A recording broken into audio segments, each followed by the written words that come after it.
Hai, good morning. Hari ini berjaya mengeluarkan diri. Okey, hari ni kan setelah 2 minggu, dan masa 2 minggu ni agak habiskan satu kotak iron kompleks suplemen tu. Bila dalam masa 2 minggu tu agak tak ada rasa geli sangat, cuma beza je sakit lutut hilang. So hari ni dia punya kehangatannya seluruh badan. Lepas tu laju. Okey, hari ni dapatlah 2.23 km.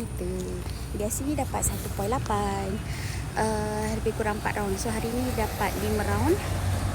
Alhamdulillah. Tapi peluh dia tak ingat. Serius peluh dia tak ingat. So saya hari ni 2.2 km 30 minit. Alhamdulillah. Doakan akak kuat untuk mengeluarkan diri juga esok. Jadi penyakit malas kan. Hari ni dia tak kelakar sangat sebab akak masak malam tadi untuk bekal hari ni. Jadi dia tak adalah kelakar buat pagi tu kan.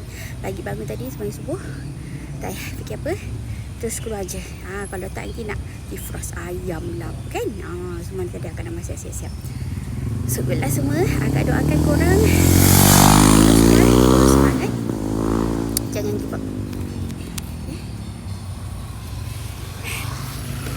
Okay lah, walaupun padang dia banyak sampah, boleh jalan sudahlah.